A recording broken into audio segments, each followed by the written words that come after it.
Rakesh Kumar, biology faculty, आप सभी का online classes Tagore children academy Surajgarh में स्वागत करता हूं।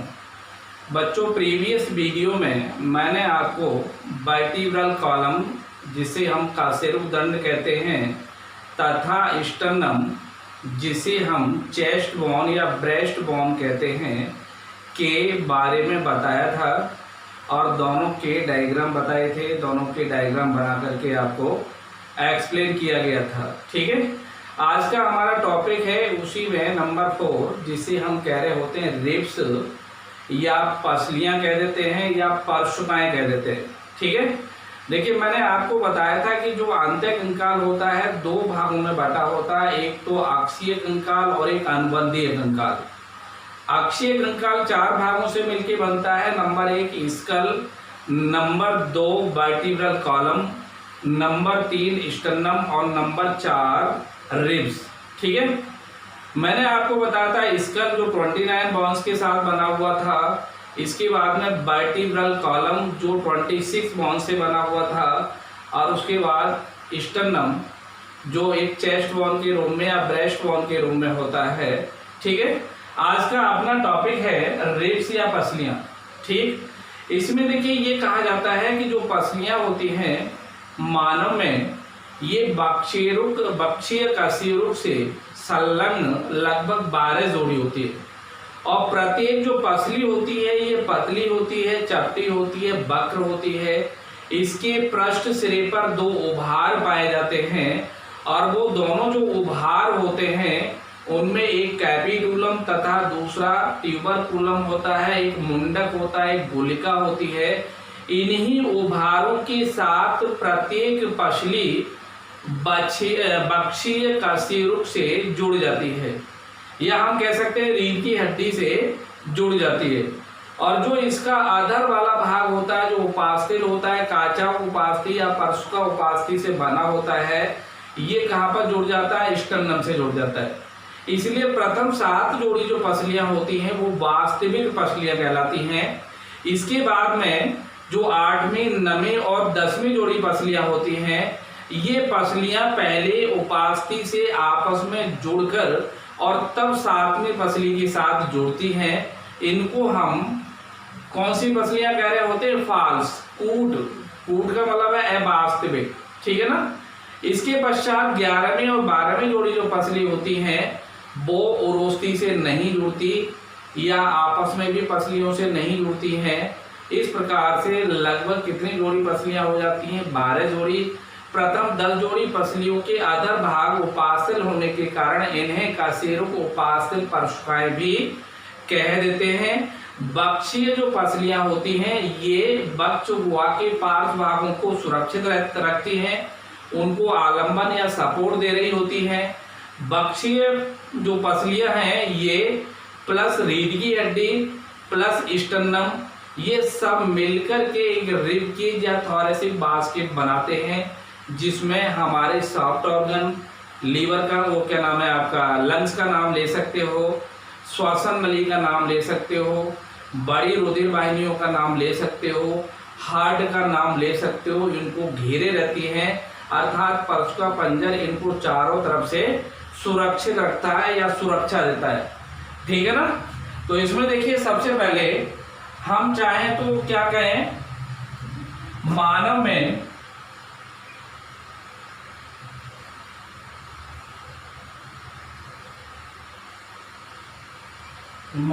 में बक्षीय कशेरुकों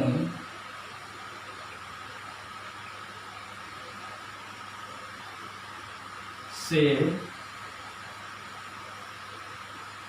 संलग्न 12 जोड़ी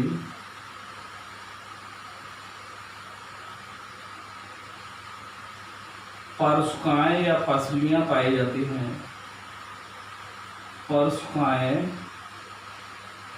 या पसलियां जिनको आप रिब्स कहते हो पाई जाती हैं। पसलियां पाई जाती हैं।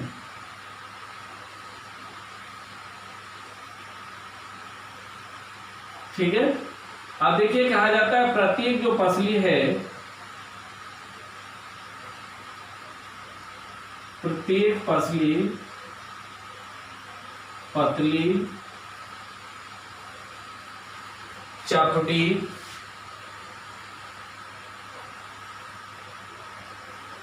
तथा वक्रित होती है, वक्रित होती है।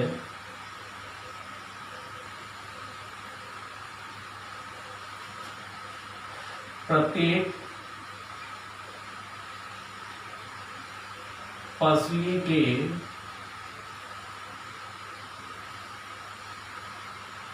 पृष्ठ सिरे पर दो ओभार,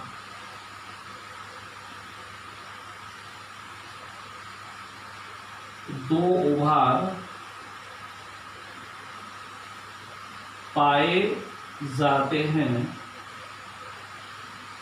इनमें से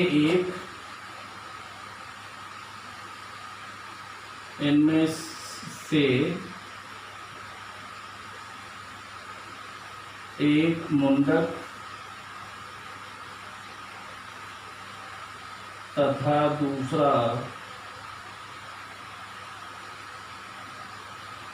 गोलिका होते हैं,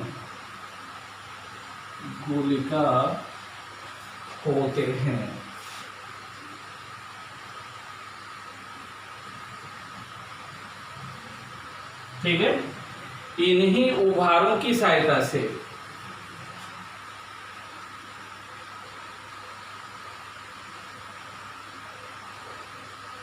प्रत्येक पसली इन्हीं उभारों की सहायता से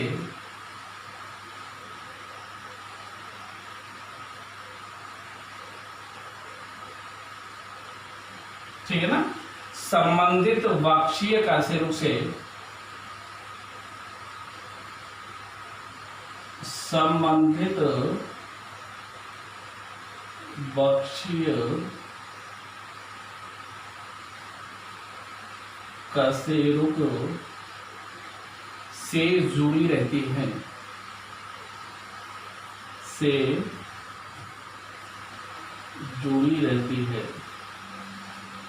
या जुड़ी रहती हैं।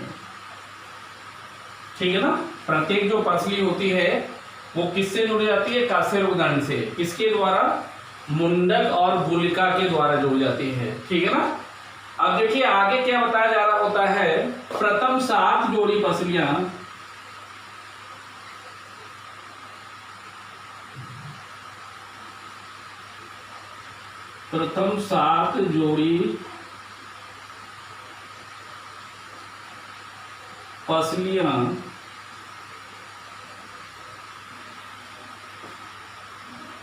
या लिख सकते हो पसलियों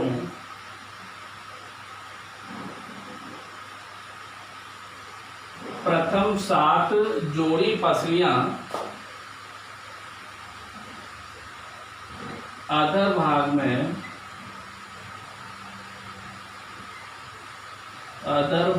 में काचाभ उपास्थि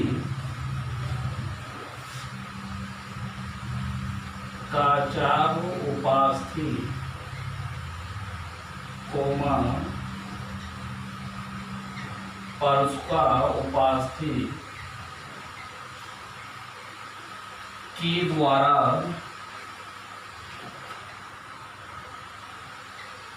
द्वारा ओस्थि से जुड़ती हैं। ठीक है ना। किससे जुड़ जाती हैं? चेस्ट बोन से, ओरोस्थि से। और इन प्रथम 7 जोड़ी पसलियों को क्या बोलेंगे इस कारण से?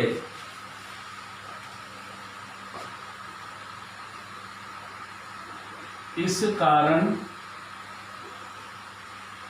इन प्रथम 7 जोड़ी पसलियों को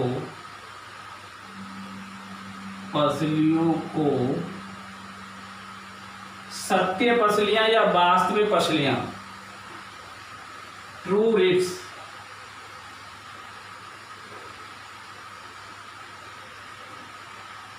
वास्तविक पसलियां, ट्रू रिब्स कह देते हैं, कह देते हैं। ठीक है, इसका मतलब है प्रथम 7 जोड़ी पसलियां क्या कहला रही होती हैं? वास्तविक। इसके बाद 8वीं,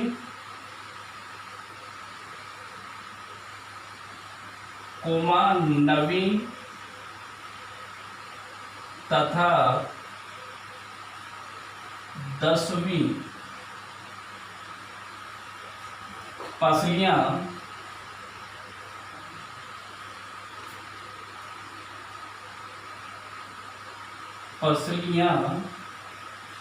उपास्थि की सहायता से, उपास्थि के द्वारा परस्पर जुड़कर 7वीं पसली से जुड़ जाती हैं। 7वीं पसली से जुड़ जाती है, सीधी स्टर्नम से नहीं जुड़ती है, पसली से जुड़ जाती हैं। ठीक है, इन्हें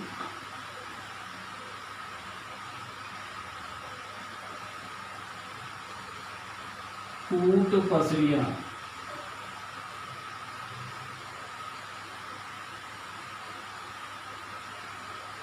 या फॉल्स रिब्स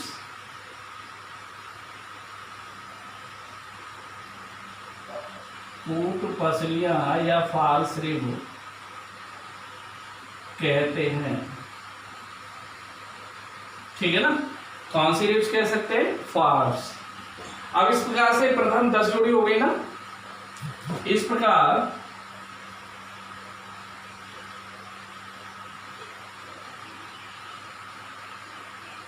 प्रथम 10 जोड़ी पसलियां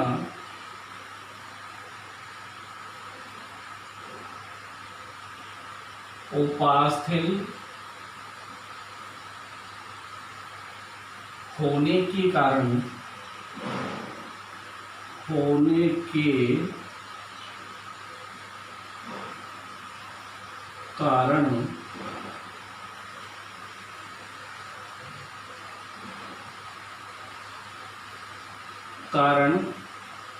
तसेरुक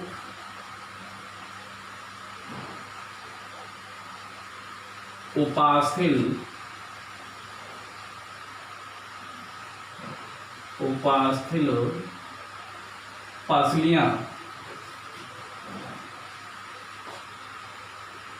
पसलियां कहलाती हैं। पसलियां कहलाती हैं।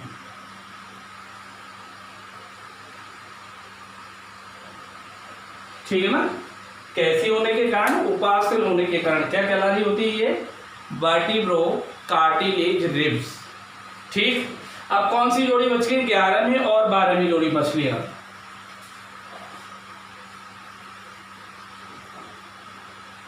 ग्यारहवीं एवं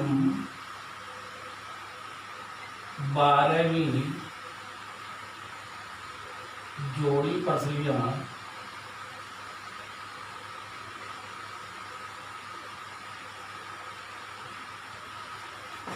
ओरोस्ती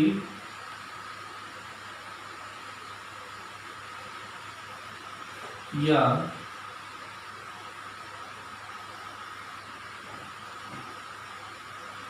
पसली से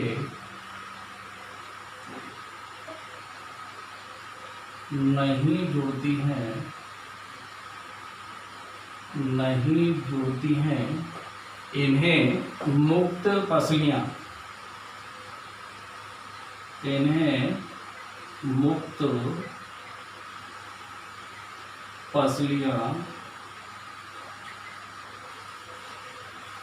कहा जाता है।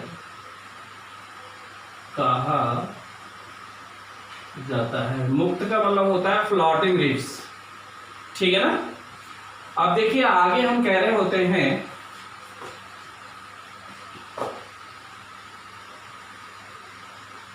बक्षीय पसलियां बक्ष गुहा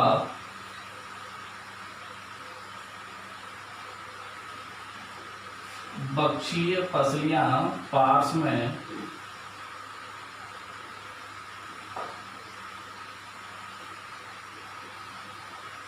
अंगों को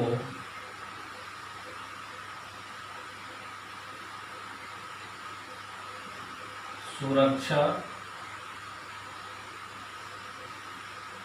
एवं ये यहाँ पर पार्श्व भाग भी कह सकते हो, ठीक है ना। बक्षी पसलियां पार्श्व भागों में, यहाँ पर हमने क्या बताया, पार्श्व में अंगों को सुरक्षा एवं आलम्बन प्रदान करती हैं, आलम्बन प्रदान करती हैं, ठीक है। यहाँ पर बताया जा रहा होता है वक्षीय कशेरुक कोमा पसलियां तथा ओरोस्थी मिलकर एक परशुका पिंजर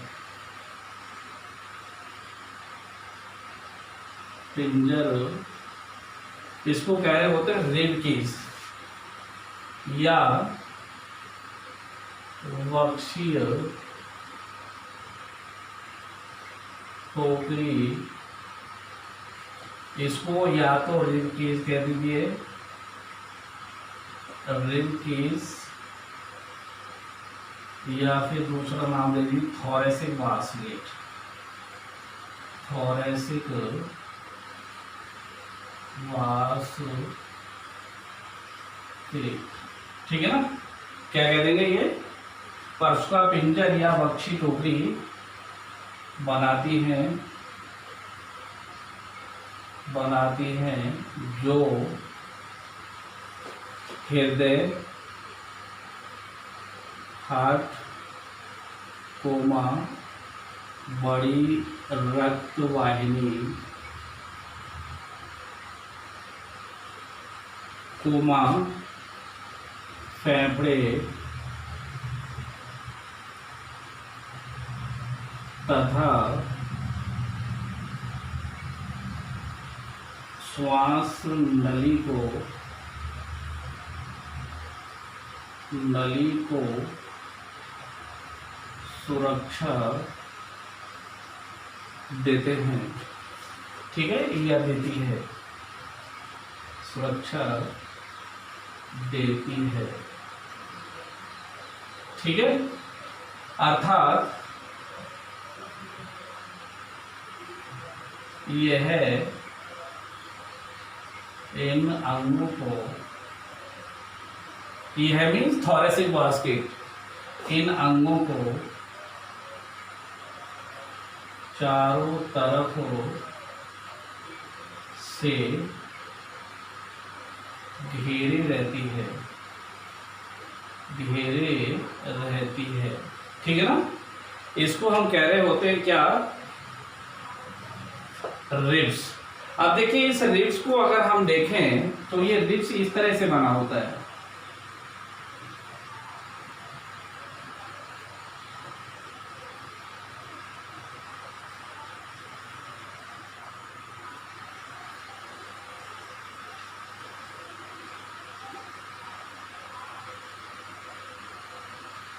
ये वाला जो भाग होता है ये उपास्थल होता है।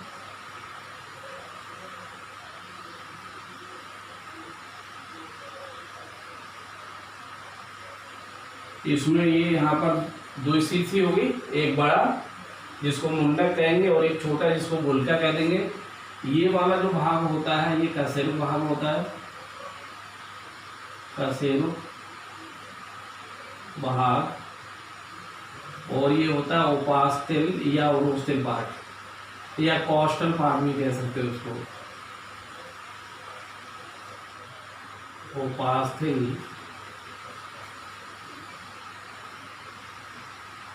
भाग। ठीक है ना। कैसी होती है? पतली होती है, चपटी होती है, वक्रित होती है और दो ही शीर्षी होती है। एक इसमें आप देते हैं मुंडक और एक होता है गुलिका।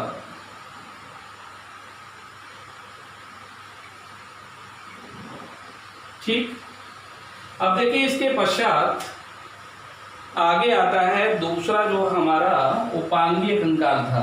ये कौन सा कंप्लीट होता है? अक्षीय कंकाल। इसके बाद आता है नंबर 2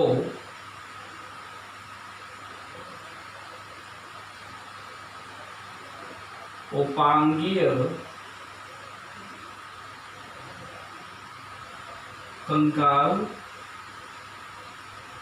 या इसी का दूसरा नाम होता है अनुबंधीय कंकाल।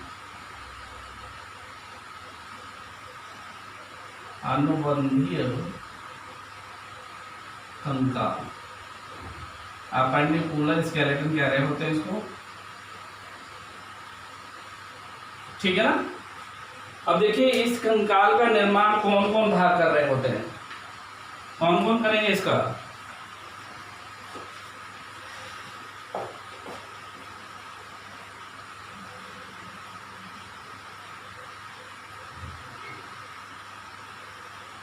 कंकाल के इस भाग का निर्माण मेखलाएं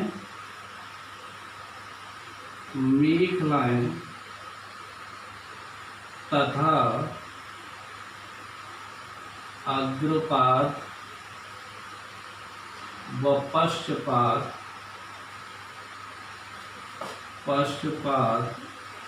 की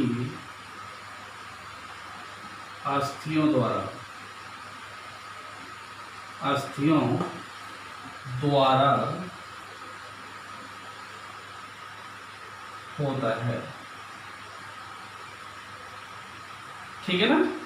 कौन बनाता है इसको? गार्डल्स और अग्र तथा पश्चपाद की अस्थियां, जिसमें हम सबसे पहले लेते हैं अंश मेखला को।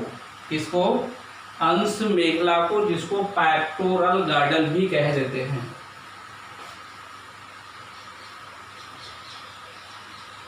अंश मेखला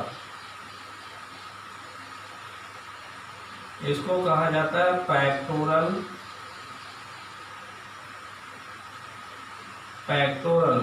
गार्डल।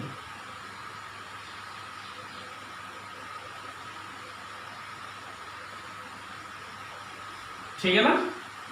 किससे बनेगा ये आपको इसमें बताना है, और ये कहाँ के कंकाल को बनाती है ये आपको इसमें बनाना है। ठीक है। यहां पर हम कह रहे होते हैं मानव में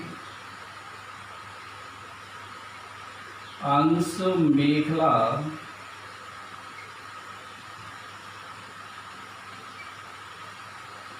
दो अर्धांशों से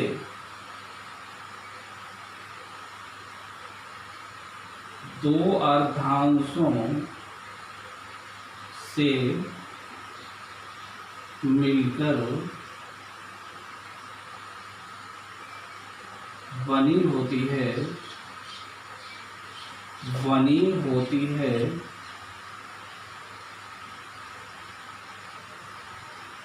दोनों अर्धांश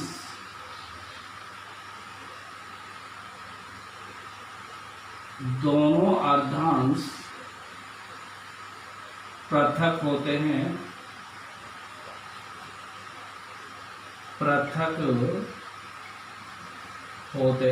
ठीक है, ये जो हमारे कंधे के कंकाल को बनाती है इसी को हम क्या कह रहे होते हैं, अंश मेखला।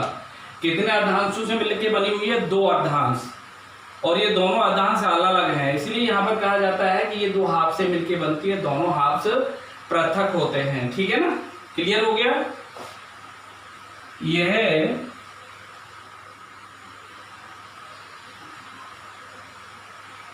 शरीर के अक्षीय कंकाल तथा अग्रपादों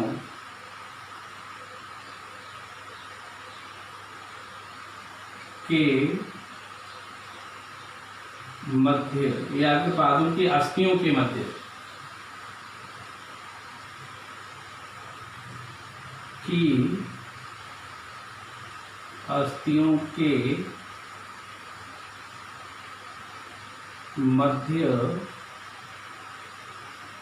पाई जाती है। कौन? अंश मेखला। ठीक है, अंश मेखला का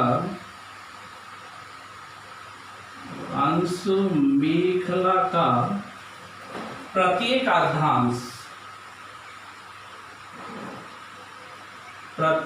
अर्धांश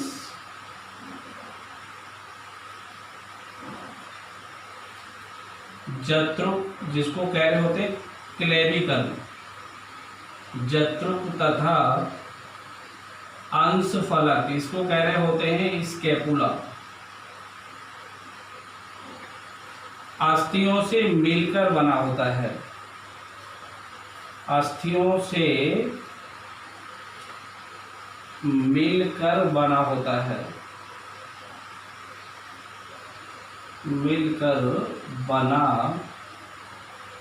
है, अर्थात प्रत्येक अर्धांश में कितनी अस्थियां होती है? 2। एक तो ये क्लेविकल होती है जत्रुक, और एक पीछे की तरफ जो चौड़ी त्रिकोणी होती है वो अंश फलक होती है। ठीक है ना, क्लियर हो गया।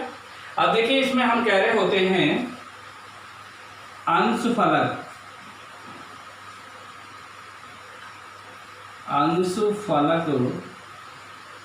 जिसे स्कैपुला कहा जाता है, स्कैपुला चपटी एवं त्रिभुजाकार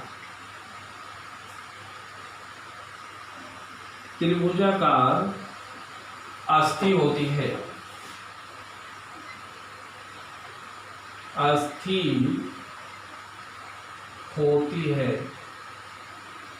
कैसी होती है? ये चपटी होती है, त्रिभुजाकार होती है, और कहां पर होती है? यह दूसरी पसली से लेकर 7वीं पसली को वक्ष भाग में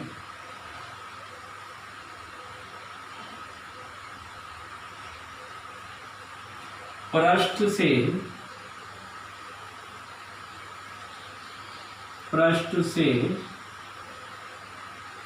ढके हुए पाई जाती है,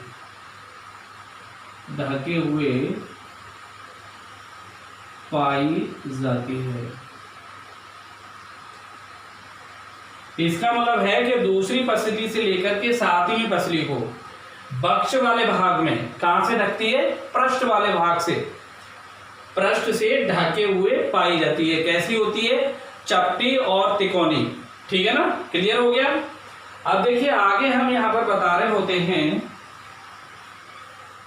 इसकी बाह्य सतह पर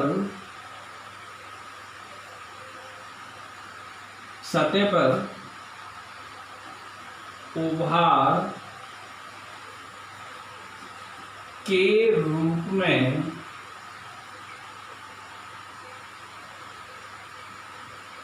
अंशफलक स्कैपुलर कंटक स्पाइन पाया जाता है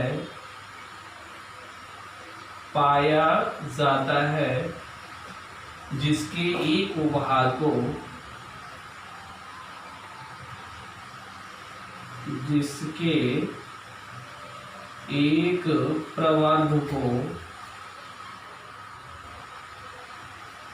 प्रवर्ध को अंशकूट, जिसको कह रहे होते हैं एक्रोमियन, अंशकूट कहते हैं तथा पास वाले दूसरे प्रवर्ध को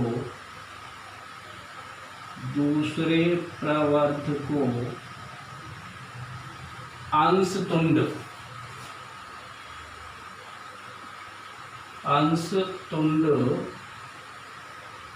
जिसको कोराकोइड कहते हैं। ठीक है, दोनों प्रवर्ध के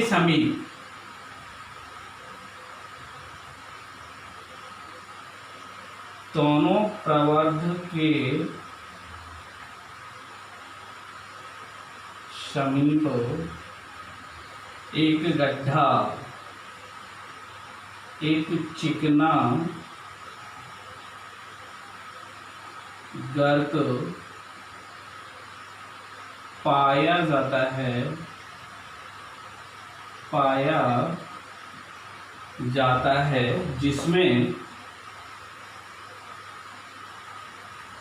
जिसमें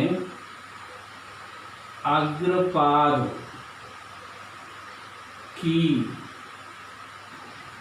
प्रथम अस्थि ह्यूमस या प्रगंडिका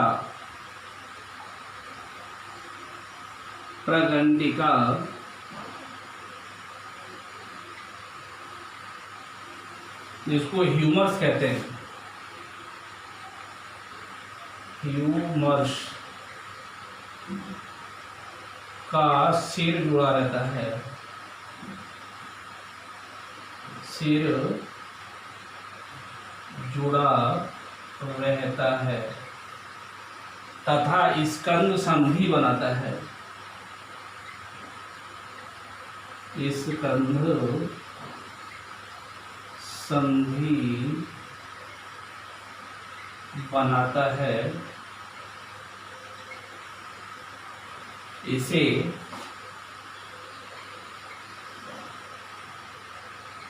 कंदुक, खल्लिका,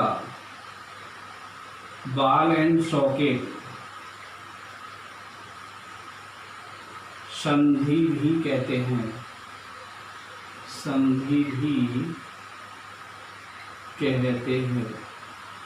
ठीक है ना। ये जो गर्त बताया था मैंने, चिकना गर्त, इस गर्त का नाम होता है अंश उल्लूखल गुहा। ठीक है ना, जिसे कह रहे होते हैं चिकना गर्त जो बताया ना, ये क्या होता है? चिकना गर्त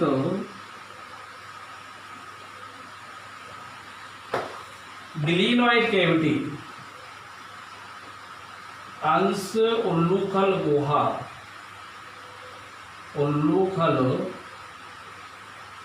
गुहा कहलाता है। इसको चाहो तो ग्लिनोइड कैविटी भी कह देते हैं। क्या कह देते हैं? Glenoid cavity.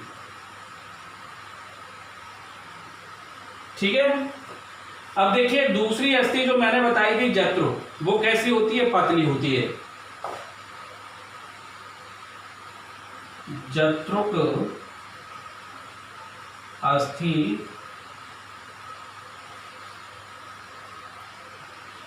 पतली वक्रित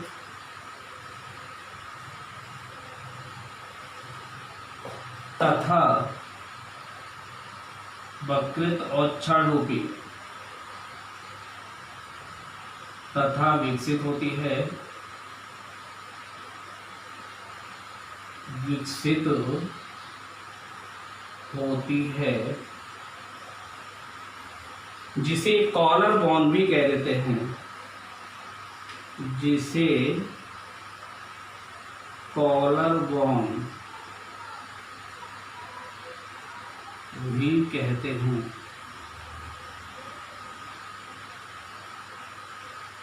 ठीक है। इसका एक सिरा किधर जुड़ा होता है? एक सिरा इसका जुड़ा होता है एक्रोमियन से और दूसरा जुड़ा होता है ओरोस्टी से।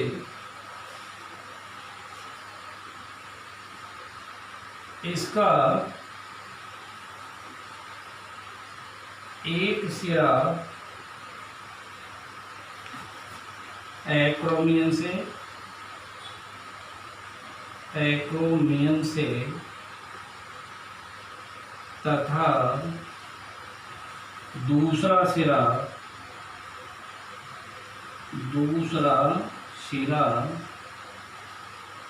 ओरोस्थी से जुड़ा होता है, ओरोस्थी से जुड़ा होता है,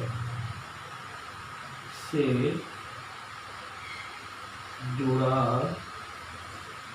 होता है। ठीक है। ओरोस्थी का मतलब होता है ये वाली बोन, जिसको हम क्या कह रहे होते हैं? चेस्ट बोन कह रहे होते हैं। कौन सी बोन? Chest bone. ठीक है ना। अब देखिए इसको हम एक डायग्राम के रूप में बता सकते हैं। किसके रूप में? डायग्राम के रूप में। यहाँ पर एक डायग्राम इसका बताया जा सकता है। इसको आप अभी देख लीजिए डायग्राम के रूप में कैसे बताएंगे।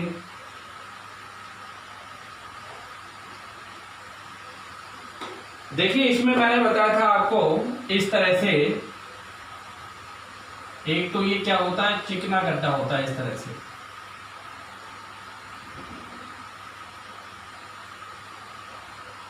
कौन सा गड्ढा? चिकना गड्ढा। यहां पर ये इस तरह से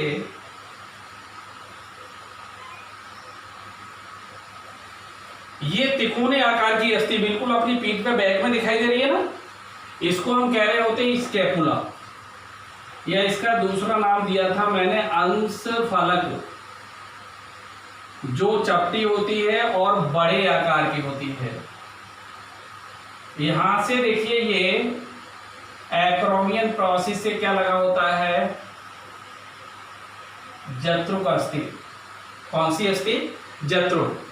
इसमें तो देखिए हमारी हाथ की ये वाली अस्थि का सिर जुड़ा रहेगा। इसमें यहां पर ये स्टर्नम होगा, चेस्ट बोन ये वाली, ये यहां जुड़ जाएगी और दूसरा ये एक्रोमियन प्रोसेस से जुड़ जाता है। ठीक है ना। इसको हम नाम क्या दे रहे होते हैं? क्लेविकल, जिसको कहते हैं जत्रुक, या मैंने दूसरा नाम इसका बताया कॉलर बोन। ये गर्दन में होती है, पतली होती है, वक्राकार होती है, छड़ के रूप में होती है और विकसित होती है। ठीक है। ये वाला जो भाग है यहां से, इसको आप दिखाओगे ग्लिनोइड कैविटी। कौन सी कैविटी? Glenoid cavity. इसको कह रहे होते हैं अंश उल्लूखल गुहा। इसमें क्या जुड़ जाता है? इसमें जुड़ जाता है हमारे हाथ की प्रथम अस्थि का सिर, जिसको ह्यूमरस कह रहे होते हैं, और यहाँ पर बाल एंड सॉकेट ज्वाइंट बन जाता है, जिसे स्कंद संधि भी कह देते हैं। कौन सी संधि? या शोल्डर ज्वाइंट भी कह सकते हो, कंधे की संधि। ठीक है। और इसमें देखिए ये वाला जो भाग होता है यहां पर आप दिखाओगे, इसको कह रहे होते हैं एक्रोमियन एक्रोमियन का मतलब मैंने बताया था अंशकूट प्रवर्त, और एक यहाँ पर जो लगा रहता है इस तरह से, इसको नाम दिया जा रहा होता है कोराकॉइड, कोराकॉइड प्रोसेस। ठीक है, इस तरह से हम ये दिखा सकते हैं किसका, अंश मेखला का। ये क्या है, अंश मेखला कितने अर्धांश से मिलकर बनी होती है, दो से, एक ये और दूसरा दूसरी साइड में, और तब जाकर के उसको क्या दिखा दोगे जुड़ा हुआ। अर्थात ये कितनी बॉन्ड से मिलकर बनी, दो से, एक क्लेविकल का मतलब जत्रुबोन, दूसरी स्कैपुला, ये लंबी पतली और कैसी होती है, वक्रित होती है। ठीक है, अब देखिए यहाँ पर अगर आपसे पूछा जाए अंश मेखला कौन से वाले भाग का कंकाल बना रही होती है, तो कंधे वाले भाग का कंकाल बना रही होती है। तो क्या बताया जा सकता है, अंश मेखला द्वारा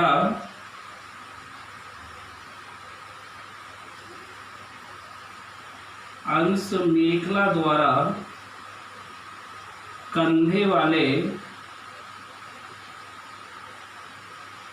भाग का कंकाल बनाया जाता है, भाग का कंकाल बनाया जाता है।